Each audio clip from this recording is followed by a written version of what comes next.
Welcome to everyone, welcome to my channel जिसका नाम है इजी नर्सिंग ई लर्निंग। और आपने मेरे चैनल को अभी सब्सक्राइब नहीं किया है तो सब्सक्राइब कर देंगे। और आज हम देखेंगे रिसर्च। जैसा कि नाम से ही समझ में आ रहा है, री और सर्च मतलब किसी चीज़ को हम जब दोबारा सर्च करते हैं, again search your something, that means इसको कहेंगे हम रिसर्च। इसमें क्या करते हैं, कोई भी सब्जेक्ट को लेकर के हम क्या करते हैं, केयरफुली एग्जामिन करते हैं।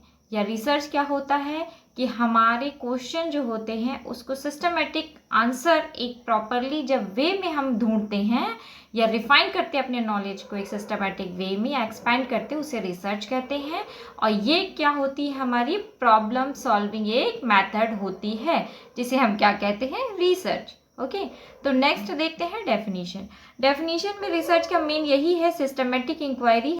ये एक सिस्टमेटिक इंक्वायरी होती है जो कि क्या होती है, रिफाइन करती है हमारे नॉलेज को, एग्जिस्टिंग नॉलेज मतलब जो पहले से जो हमारा नॉलेज था उसको रिफाइन करती है और डेवलप करती है न्यू नॉलेज को। ठीक है। और यह एक की क्या होती है, सिस्टमेटिक प्रोसेस होती है रिसर्च, जिसमें हमारे पास जो ऑलरेडी नॉलेज रहता है उसको हम और क्या करते हैं, एक्सपैंड करते हैं। और एक्सपैंड करने के बाद डायरेक्टली या इनडायरेक्टली कोई भी प्रैक्टिस हो, चाहे वो नर्सिंग प्रैक्टिस हो, इंजीनियरिंग प्रैक्टिस हो, जो भी प्रैक्टिस होती है उसमें क्या करते हैं, अप्लाई करते हैं। मतलब पहले से जो नॉलेज है उसको रिफाइन करके, एक्सपैंड करके फिर उसको हम अप्लाई कर देते हैं, तो इसको कहते हैं रिसर्च।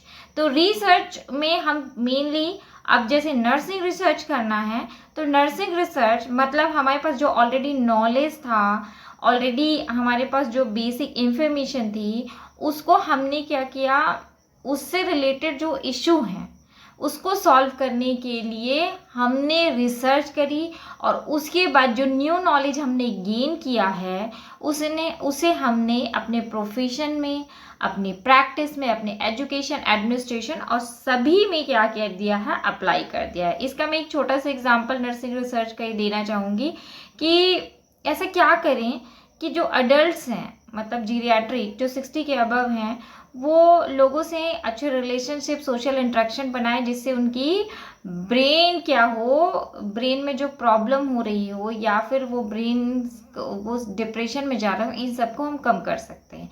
इसमें एक सेकंड एग्जांपल मैं और देना चाहूँगी कि फॉर एग्जांपल के लिए कि पहले आप लोगों ने ये देखा होगा कि पहले बच्चे नहीं आते थे हॉस्पिटल्स में या वैक्सीनेशन सेंटर्स में, लेकिन आज उसको डेकोरेटिव बना करके हमने वहाँ पर उनको क्या किया है, बुलाया है। ठीक है। तो ये हमने क्या किया है, रिसर्च किया है। तो नर्सिंग रिसर्च में प्रायोरिटाइज हम कोई चीज़ कर देते हैं, जैसे कि हम नर्सिंग जो हमारी रिसर्च है उसकी प्रायोरिटी कहाँ कहाँ पर है, तो प्रोफेशन में है, प्रैक्टिस में है, और पेशेंट के आउटकम तो है ही, क्योंकि जो है ना, हम अच्छी प्रैक्टिस करेंगे तो हमें आउटकम भी बहुत अच्छा मिलेगा, जिससे हमारी सर्विसेज और ज़्यादा इम्प्रूव होंगी। अब कि हमारा जो इम्पोर्टेंस है, मतलब नर्सिंग जो रिसर्च का इम्पोर्टेंस है वो हमारी नर्सिंग फील्ड में क्या है, अब हम ये देखेंगे। अब हम देखते हैं कि क्या, कि EBP, एविडेंस बेस्ड प्रैक्टिस, जो हमारी प्रैक्टिस में होता है। यहाँ मैं एक छोटा सा एग्जाम्पल EBP से रिलेटेड दूंगी, जिसे एविडेंस बेस्ड प्रैक्टिस भी कहते हैं।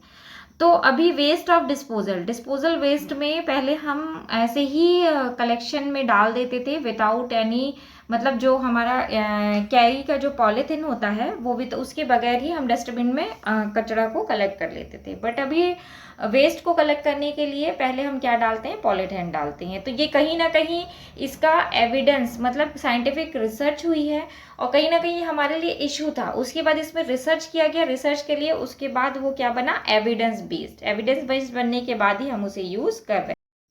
इससे इसका इम्पोर्टेंस मेन ये है कि नई नई रिसर्च हम कर सकते हैं, इससे क्वालिटी केयर दे सकते हैं और ये कॉस्ट इफेक्टिव भी होता है और पेशेंट के आउटकम को हम जल्दी अचीव करते हैं।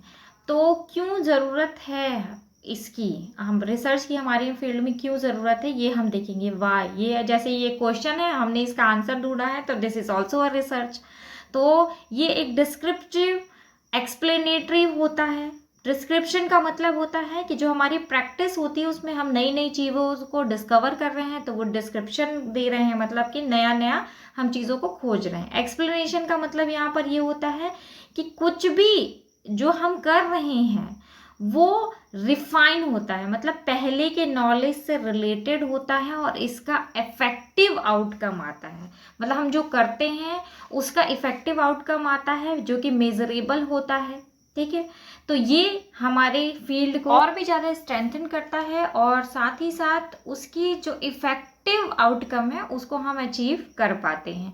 ये जो कुछ भी है, मतलब वाई, जो हम अभी इस क्वेश्चन का आंसर ढूंढ रहे हैं कि नर्सिंग रिसर्च में, इस नर्सिंग में रिसर्च का क्या इंपॉर्टेंस है, ये सभी कुछ साइंटिफिक बेस्ड ही होता है। ठीक है, तो जैसा कि हम लोग देख रहे थे कि हम पुराने नॉलेज को हम और एक्सपैंड करते हैं।